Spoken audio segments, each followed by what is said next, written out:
안녕하세요. 약들약의 고약사입니다. 오늘은 많은 분들이 요청해 주셨던 그 영양제 복용법에 대해서 설명을 한번 드려보려고 합니다. 먹는 게 개수가 많아지면 많아질수록 되게 복잡해지고요. 약사인 저도 많이 헷갈릴 때가 많이 있거든요. 그래서 한번 이번 기회에 제대로 한번 짚고 넘어갈까 하고요. 가장 많이 복용하시는 영양제들 그룹을 먼저 소개를 드리고요. 이 다음 영상에서는 좀 희귀한 것들이 있죠. 알파리포이산, 클로렐라, 커큐민, 그리고 항산화제 글루타치온이나 그런 것들, 그리고 관절약 글루코사민 이런 것들, 그리고 MSM 이런 것들이 이제 언제 복용하나 그거는 이제 다음 영상에서 한번 소개해 드리고요. 그리고 이 다음 영상쯤에서는 제가 게시판 글에다가 커뮤니티 글이 있거든요. 유튜브에도 있어요. 채널마다. 거기에서 지금 드시고 있는 영양제 조합을 한번 올려달라고 말씀드렸고, 그거를 제가 분석해서 어떻게 복용하나를 한번 짜서 영상에서 소개시켜 드린다고 말씀드렸거든요.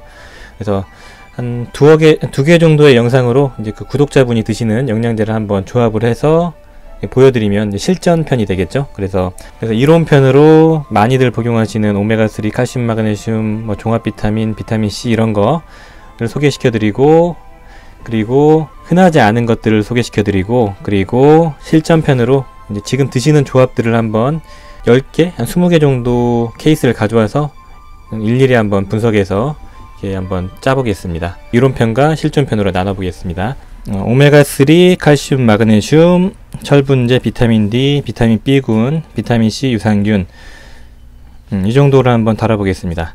일단은 오메가3는 유의하셔야 될 게 기름 성분이거든요. 기름을 녹이는 그 효소화 반응을 하겠죠. 그래서 공복 시에 보통 복용하지 않습니다.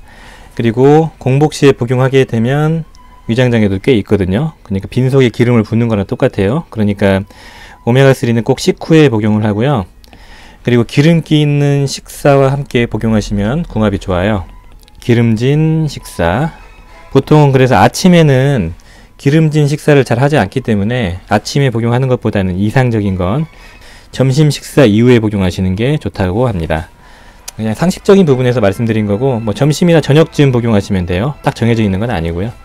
그리고 오메가3를 복용하실 때는 조합하실 때 혈액순환제 같은 거랑 중복돼서 복용하지 않도록 조심하시고요. 특히 아스피린 같은 거, 그리고 혈전 용해제 같은 거 드시는 분들은 주의를 하셔야 됩니다. 병원에 꼭 문의하셔야 되고요.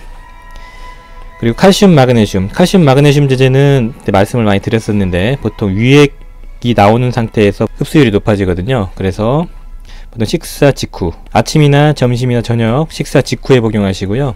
주의사항으로는 다른 미네랄, 금속, 아연이나 철분, 그런 망간 이런 것들과 서로 상호작용, 그러니까 억제를 하거든요. 흡수를 저하를 시킵니다. 그래서 칼슘, 마그네슘을 복용하실 때는 단독으로 다른 미네랄과 함께 드시지 마시고요.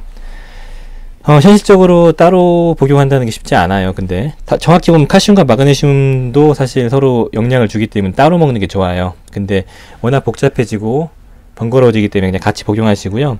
얼마나 흡수를 억제한다 이런 거에 대한 데이터는 잘 없습니다. 그냥 영향을 준다 이 정도로 보시면 되고요.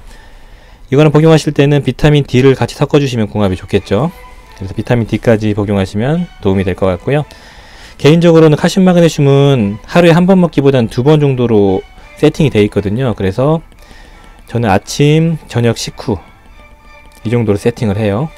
취침 전에 복용하는 용법도 있죠. 그 수면장애 개선 목적으로는 취침 전에 복용하셔도 효과적이라고 합니다.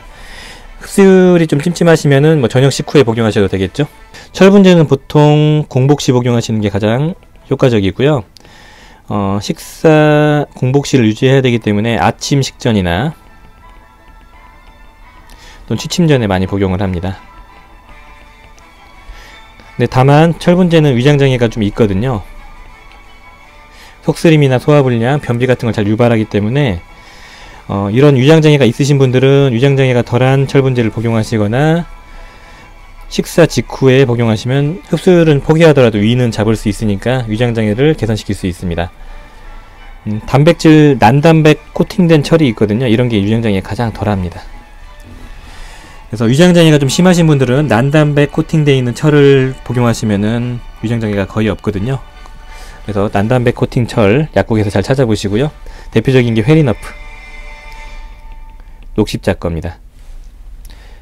그리고 철분제를 복용하실 때는 항산화제랑 복용하시면은 궁합이 좋거든요. 그래서 철분제랑 뭐 비타민C 또는 뭐 주스, 오렌지 주스 같은 걸 많이 복용을 합니다.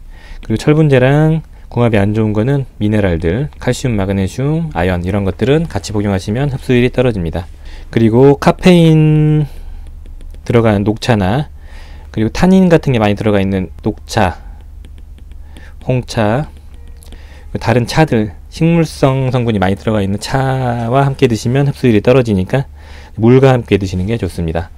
비타민 D도 이제 지용성 비타민이기 때문에 지용성 성분, 오메가3나 비타민 D, 비타민 A, E, K 이런 것들은 다른 지용성 영양소와 함께 복용하시면 궁합이 좋고요. 그리고 식사 직후가 이제 최적의 타이밍입니다. 지방 용해하는 효소가 나와야 되니까 그렇게 되는 겁니다. 비타민 D 같은 경우는 식사 직후와 공복 시에 흡수율 차이가 50%까지 난다는 데이터가 있더라고요. 그래서 꼭 식사 직후에 복용하시길 바라겠습니다. 비타민 B군들 뭐 있죠. 뭐 종합 비타민에 많이 들어가 있고 그 다음에 피로회복제 이런 데 많이 들어가 있는데 비타민 B군은 원칙적으로는 보통 공복 시에 복용하시는 게 흡수율이 높습니다. 그리고 밤에 복용하시면은 에너지 부스팅이 돼가지고 약간 과항진 상태가 될 수 있죠. 그래서 수면장애를 유발할 수 있으니까 보통 아침이나 점심쯤 복용하시고요. 점심이나 아침쯤 복용해야 에너지 부스팅이 돼서 그날 좀 편하게 보낼 수 있거든요. 그래서 보통 이상적인 건 아침 식전 혹은 점심 식전, 아침과 점심 사이에 복용하시는 게 이상적이고요. 근데 보통 비타민 B군들은 위장장애가 좀 많이 있죠. 그래서 저는 보통 밥 먹고 식후에 복용을 이제 권장드리고 있습니다. 그리고 비타민 B군들은 함량이 높으면 나눠 먹는 게 더 효과적입니다. 소변으로 많이 나오거든요. 근데 그게 쉽지 않기 때문에 보통 아침이나 점심 식전 식후에 복용하시면 될 것 같습니다. 비타민 C도 이제 수용성 비타민이고 식후에 복용하시면, 비타민 C 같은 경우는 메가도즈 하시는 분이 많이 계시는데 일단은 소변으로 금방금방 나오죠. 반나절이면 나온다고 하는데, 그래서 나눠서 먹는 게 좋습니다. 보통 비타민 C도 흡수를 고려하면은 공복 시에 복용하시는 게 좋은데 위장장애가 좀 많이 있죠. 그러니까 식후에 복용을 보통 추천드리고요. 여러 번 나눠서 먹는 게 한 번에 한 번에 고함량을 복용하는 것보다 훨씬 낫다고 하고요. 보통은 아침 저녁으로 나눠서 복용하시면 되고요. 메가도즈 하시는 분들은 아침, 점심, 저녁 취침 전까지 복용하시는 분도 계시겠네요. 유산균은 일반적인 상식 그리고 일반적인 전문가들의 말은 공복시가 이제 가장 이상적이라고 합니다. 그래서 공복시에 위산이 가장 덜 나오고 산도가 그렇게 강하지 않기 때문에 공복시에 복용하시는 게 일반적으로 좋은데, 식사 직후에 복용하는 게 오히려 낫다는 그런 주장도 있어요. 데이터도 있어요. 그래서 유산균은 일반적으로 식사 공복시에 아침 기상하자마자 물 한 컵과 복용하시는 걸 추천드리고요. 주의사항으로는 일단은 뜨거운 물과 보통 복용하지 않고요. 우유도 일반적으로 잘 어울리지가 않고 커피나 녹차 같은 것도 잘 어울리지 않습니다. 카페인과 타닌, 그리고 우유에 있는 칼슘, 그 다음에 뜨거운 물은 흡수, 위장장애를 좀 유발하고 흡수에 방해가 되기 때문에 그렇습니다. 그리고 지용성 비타민 같은 경우는 복용하실 때 종합 비타민, 눈 영양제 등등에 과량으로 들어있거든요. 그래서 중복이 되면은 독성을 유발할 수 있기 때문에 용량 체크를 잘 하셔야 됩니다. 특히 종합 비타민은 많이 들어있죠. 3번, 상호작용을 잘 고려를 해야 됩니다. 아까 오메가3 같은 거, 이거에다가 뭐 혈액순환제 같은 거 같이 복용하면은 좀 주의하라는 거였죠. 저혈압 같은 게 유발될 수 있거든요. 그리고 출혈이 생길 수 있습니다. 특히 뭐 심혈관계 지병이 있는 분들은 와파린 같은 거 많이 드시죠.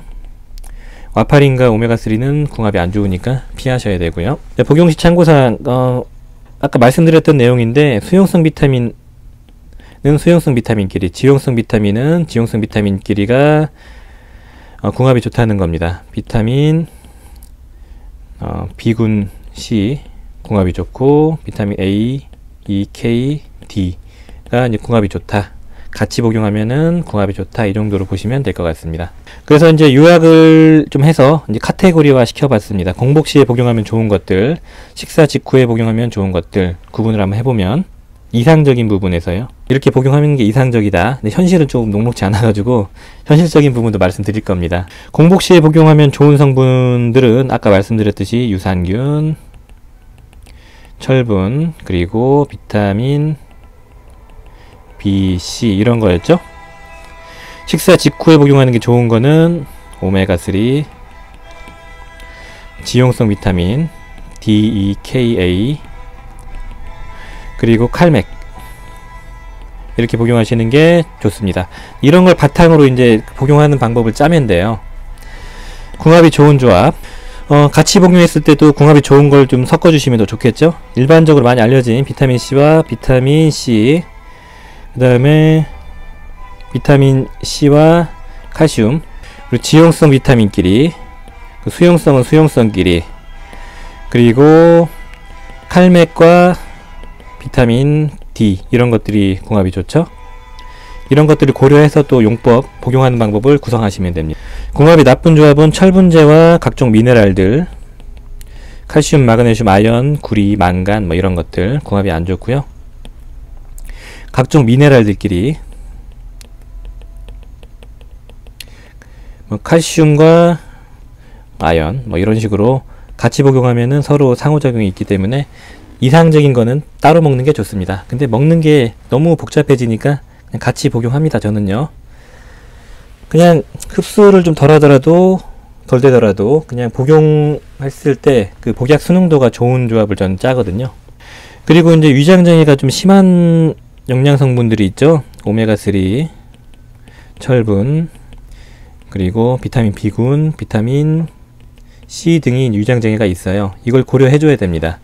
그래서 이런 것들을 토탈 고려를 해서 이상적인 복용법을 한번 짜보면은 아침 식전에는 유산균,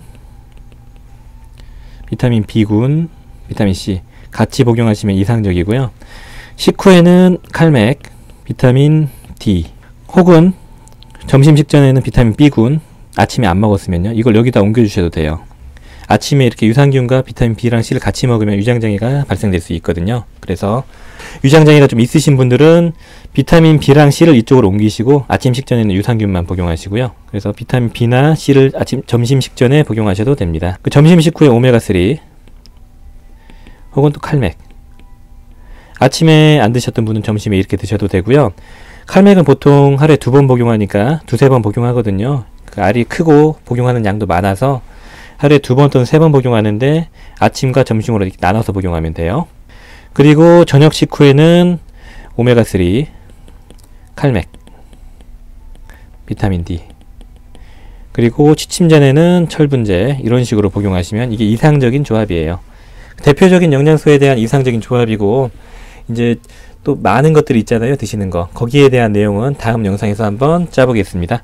일단 이렇게 기본적인 틀을 짜고 여기에다가 다른 영양제들 드시는 게 있으면 넣으시면 돼요. 종합 비타민은 언제 먹어야 되냐 이렇게 얘기할 수 있는데, 종합 비타민에는 비타민 B군과 그러니까 수용성 비타민과 지용성 비타민 그리고 미네랄이 섞여 있어요. 그래서 사실 언제 먹어도 상관이 없는데 위장장애를 고려해서 아침 식후나 점심 식후 혹은 저녁 식후에 넣으시면 됩니다.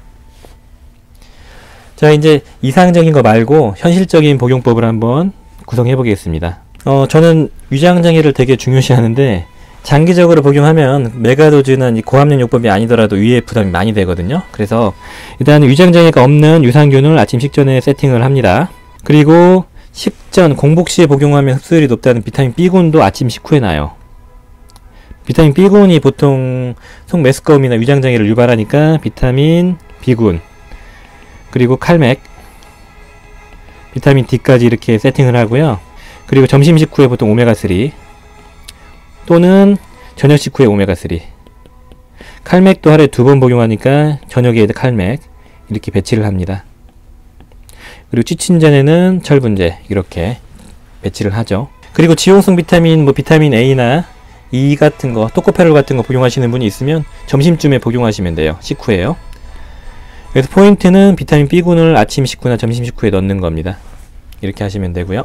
자, 한번 여러 번 복습 한번 해보시고 이런 식으로 수용성과 지용성을 구분하고 식전약과 식후약을 구분하고 위장장애의 특성을 좀 고려해가지고 이렇게 구성을 하시면 돼요. 그리고 디테일하게 또 따질 거면 이런 궁합까지 따져야 되는데 여기까지 가시기에는 뭐 불편한 점이 많이 있죠. 그러니까 적당히 그냥 따지시면 좋을 것 같습니다. 그리고 이제 다음에 하는 뭐 커큐민, 레시틴, 그리고 뭐 콜린, 이노시톨, 그리고 글루타치온, 알파리포이산, 피크노제놀, 이런 그 외에 콜라겐, 이런 것들의 복용법은 다음 영상에서 한번 소개해 드릴게요. 궁금하신 거 있으면은 메일이나 댓글 달아주시고 꼭 급하신 질문사항이 있으면 메일 주시면 감사하겠습니다.